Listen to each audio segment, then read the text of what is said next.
Gotcha. That's the sound I made when I read two pieces of paper this evening. One, the special prosecutor's paper asking Judge Chutkan for leave to dismiss the indictment against Donald Trump without prejudice because of the temporary nature of the immunity that Donald Trump as a current or soon-to-be sitting president enjoys. And then what Judge Chutkan did just about an hour later in granting the motion for leave and reminding Donald Trump's side that this indictment dismissal is temporary in nature at best. Gotcha.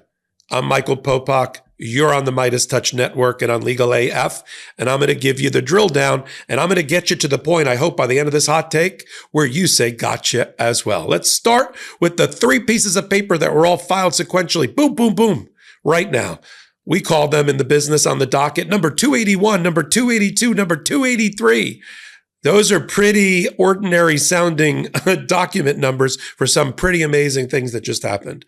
As expected, as we've prepared our audience for, Jack Smith is dismissing the indictment against Donald Trump alone in the DC election interference case, the 4 criminal counts, but he's doing it temporarily. We reported earlier on MeidasTouch the type of paper he filed for that. It was a motion for leave to dismiss without prejudice, citing to the Office of Legal Counsel, the OLC, which provides the Department of Justice with their binding decisions and analysis as to whether under the Constitution and prior case law, they can continue to prosecute somebody who committed the crimes when they were last president and after they were, and now got elected to the office again. And the answer by the OLC, which binds the Department of Justice, it's like their internal Supreme Court, is they can't do it. And I won't bore you with all the details. It has to do with the impairment concerning the office of the presidency. Have nothing to do with Donald Trump. Finding that the public stigma and opprobrium that would be visited upon the person occupying the office for having to defend himself in a prosecution would weaken the president's ability to do their constitutional function. We could debate all night long whether that's true or not, but putting that black cloud of Donald Trump's own making over the presidency undermines his Article 2 powers under the Constitution. We're going to hear a similar argument in the sentencing of Donald Trump down the road when we come around to the December 2nd filing by Donald Trump in New York. That's the half the gotcha. Here's the second gotcha, or the first half. In their filing, they made it clear by the special prosecutor, special counsel's office, Molly Gaston, signing for Jack Smith, they were doing this temporarily, that it was without prejudice. That is a term of art we use in my line of work to signal that we will have the right to file something again. Something's being dismissed temporarily for right now, not permanently. And as long as the statute of limitations hasn't run, which it won't here, and the rest of it happens, they can refile their indictment. They can get a new indictment. It's without prejudice. Now, Donald Trump did not oppose this motion. I would have. I would have set the groundwork to at least argue before the appellate court in the future, 4 years hence, that the whole case should have been dismissed with prejudice, meaning never to be filed again, had an argument, had a debate about the temporary nature of this immunity that the special prosecutor rightly claims exists, that lifts as soon as Donald Trump stops occupying the office of the presidency. But they gave up that fight. And Judge Chutkan, probably realizing that, didn't want to give the other side, Trump, time to fix it and to file a paper in between. So she immediately, as is her wont, filed an order and an opinion in which she granted quickly, I mean within hours, like an hour, the Department of Justice Special Counsel's dismissal of the case without prejudice. And then she went through her analysis. Here's the second half of the gotcha. In paper number 282 on the docket, she said without prejudice is appropriate because of the temporary nature of immunity. Think about that. She's agreeing with the analysis by the Office of Legal Counsel, the OLC, and the Department of Justice and constitutional law that this temporary amnesia, this temporary virus cures itself in 4 years.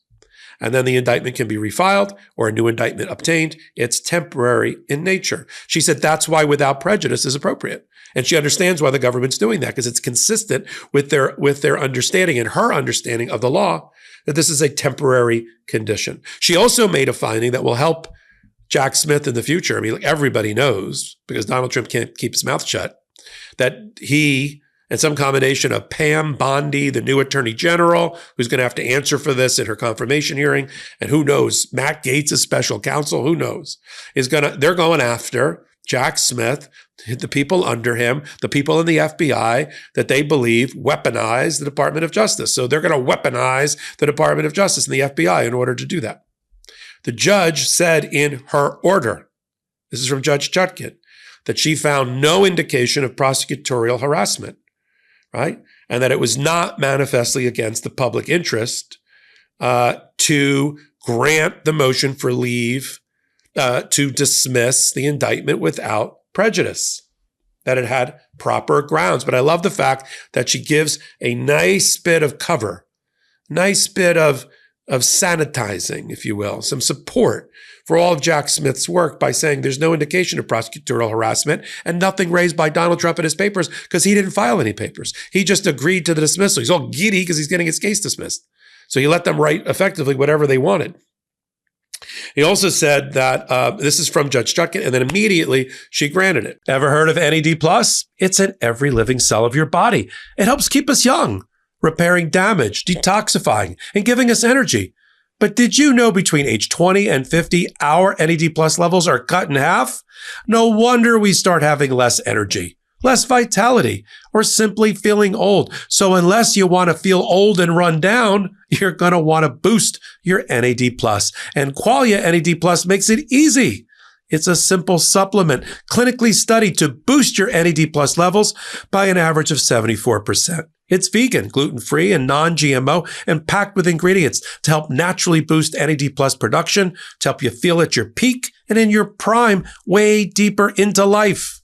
Your future self will thank you. Qualia NAD+ is a supplement that includes ingredients called NAD+ precursors that your body can convert into NAD+ to boost your NAD+ levels up to 74%. And Qualia NAD+ has many other holistic ingredients that support all major aspects of NAD+ production in your body. I want to feel 30 when I'm 58. That's why I'm staying at the cutting edge of aging research and boosting my NAD+ levels with Qualia NAD+. After just a couple of months on Qualia NAD+, I'm feeling energy support and vitality return that I haven't felt in years. This stuff's amazing. To boost your NAD+ levels up to 74%, go to qualialife.com/truth for up to 50% off and use code TRUTH at checkout for an additional 15% off. That's qualialife.com/truth for an extra 15% off your purchase. Thanks to Qualia for sponsoring today's episode. Now, what does it all mean, Popok? It means that for now, the DC election interference case and its 4 counts against Donald Trump will be temporarily dismissed, subject to a future filing in the future, should a couple of things happen. Democrats reclaim the White House in 4 years would probably be the first step, so that they control the Department of Justice. And the Department of Justice picks up the case anew, and we're off and running. So it's the difference, as Judge Chutkan pointed out, between the concept of forbearance, now we're nerding out here, forbearance and temporary dismissal. Forbearance means we'll never sue you again, right? We're going to forbear we're going to have what the prosecutors sometimes call, we're going to have a non-prosecution agreement or a deferred prosecution agreement. We're not going to prosecute under forbearance. Here, it's temporary. It's a pin that's placed for the next 4 years. Seems like a long time, but look how quickly this last 4 years went by from 2020 till now. So I loved everything about you, and that's the gotcha. It's the call and response between two entities that know what they're doing. The special counsel's office run by Jack Smith and ultimately by Merrick Garland in the Department of Justice, and Judge Chutkan, who finally got her final say about I'll see you in 4 years. Now, the other thing I'm going to talk about is the beautiful, exquisite chef's kiss moment in that some people have missed in the filing by Jack Smith, what I call filing number 281, which is the actual motion for leave to dismiss without prejudice. In it, they don't back down. I feel like a Tom Petty song. They don't back down from Donald Trump because he's threatening and using terror to try to obtain submission and obedience. They don't back down. Donald Trump, I'm going after Jack Smith. I'm going after everybody under Jack Smith. I'm going under FBI agents. I'm cleaning the house. I'm getting rid of all the career prosecutors. You know what they said in their filing by Jack Smith's office? They said the following. They said that the dismissal, it does not indicate the strength of the case or the strength of the proof, which they firmly stand behind. In other words, we prosecuted you for good purpose. We obtained an indictment for good purpose. We have the proof to convict you for good purpose. And we stand behind that set of decisions. In other words, F you or legal F you, Donald Trump. You coming for me, we'll come for you at some point.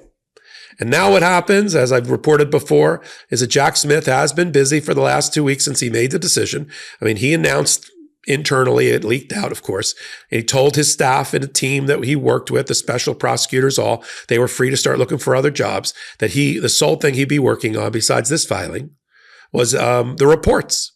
Special counsel have an obligation under the special counsel law that was implemented by Congress, the Department of Justice, to issue final reports. We saw it in Robert Hur's final report against Joe Biden. There's one against Hunter Biden and the rest. Why they prosecuted, why they didn't prosecute certain claims, who wasn't part of it. And there's 2 reports that we're waiting on. Mar-a-Lago, which is dismissed as well, except against the 2 co-defendants, the IT director and the butler valet guy. At the appellate level, they're going to write a whole chapter and verse about Mar-a-Lago and the Espionage Act and obstruction of justice and why they brought it against Donald Trump and the evidence they had against him. And the same thing here in the D.C. election interference case. He's working on it right now. It will be delivered, I predict, sometime in the coming week. It's being vetted right now by the intelligence community, turned over to Merrick Garland, who's promised the American people that he would turn this over and release the results directly.